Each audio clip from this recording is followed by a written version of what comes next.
আসসালামু আলাইকুম। আশা করছি সবাই ভালো আছেন।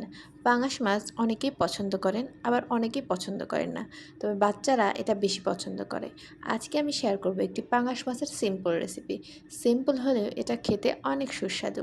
তো চলুন মূল রেসিপি শুরু করা যাক। আমি এখানে ৫ পিস পাঙাশ মাছ নিয়েছি। মাছটাকে আমি আগেই হলুদ এবং লবণ দিয়ে ভালোভাবে ধুয়ে রেখেছি। এবার মাছটাকে ভাজি করার জন্য দিয়ে দেবো হাফ চামচ লবণ, হাফ চামচ হলুদের গুঁড়া, হাফ চামচ মরিচের গুঁড়া ও হাফ চামচ জিরা গুঁড়া। মরিচের গুঁড়া আর জিরা গুঁড়া দেওয়ার কারণে পাঙাশ মাছের গন্ধটা অনেকটাই কমে যাবে, থাকবে না বললেই চলে। এবার ভালোভাবে মাখিয়ে নেব। এবার একটি কড়াইতে তেল গরম করে মাছগুলোকে দিয়ে এপিট ওপিট করে লাল লাল করে ভেজে নিব।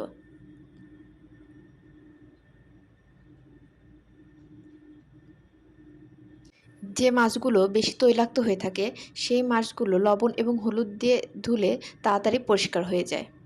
আপনারা ট্রাই করবেন। মাছটা এপিট ওপিট করে ভালোভাবে ভাজি করে নিব। ভাজি করা হয়ে গেলে এটাকে উঠিয়ে নিব। এবার একটি কড়াইতে পরিমাণ মতো তেল দিয়ে দিব। আমি এখানে মাছ ভাজির তেলটাই ব্যবহার করেছি, আপনারা চাইলে ফ্রেশ তেলও ব্যবহার করতে পারেন। এরপরে দিয়ে দেবো 3টি বড় সাইজের পেঁয়াজ, সাথে 3টি এলাচ ও হাফ চা চামচ জিরা দিয়ে ভালোভাবে নাড়াচাড়া করে এটাকে নামিয়ে নিব। এবার একটি মশলা বানিয়ে নেব।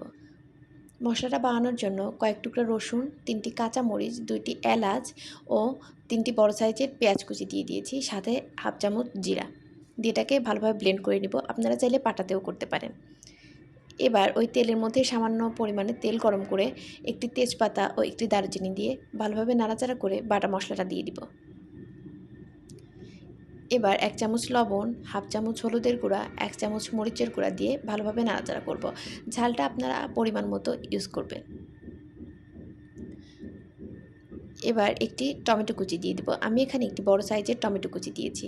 এবার সামান্য একটু পানি অ্যাড করে টমেটোটাকে সেদ্ধ হতে দিব। ঢাকা চাপা দিয়ে টমেটোটাকে সেদ্ধ করে নিয়ে দিয়ে দিব আলু আর বেগুন। আপনারা চাইলে আপনাদের পছন্দ মতো সবজিও দিতে পারেন, কিন্তু পাঙাশ মাছে আলু আর বেগুন দিয়েই সবচেয়ে বেশি ভালো লাগে। এটাকে ভালোভাবে নাড়াচাড়া করে কষিয়ে নিব। কষানো হয়ে গেলে আলু আর বেগুনটা সেদ্ধ হওয়ার জন্য দিয়ে দেবো সামান্য একটু পানি, দিয়ে এটাকে ঢাকা চাপা দিয়ে সেদ্ধ করে নেব।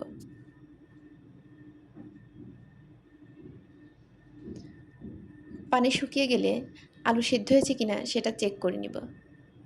এবার দিয়ে দিব ঝোল। আমি এখানে ছোট গ্লাসের 2 গ্লাস পানি দিয়ে দিয়েছি।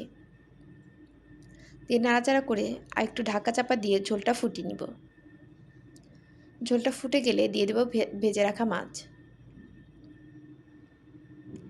এবার আবারও ঢাকা চাপা দিয়ে মাছগুলোকে ভালোভাবে সেদ্ধ করে নিব। ঝোলটা কমে আসলে দিয়ে দেব আগে থেকে পেঁয়াজ বেরেস্তা করে রাখা পেঁয়াজ বেরেস্তা বাটা। বাটা দিয়ে একটু নাড়াচাড়া করে নামিয়ে নিলেই রেডি হয়ে যাবে একটি সুস্বাদু পাঙাশ মাছের ঝোল। এটি খেতে অনেক সুস্বাদু। আপনারা অবশ্যই বাসায় একবার ট্রাই করবেন। আল্লাহ হাফেজ সবাইকে।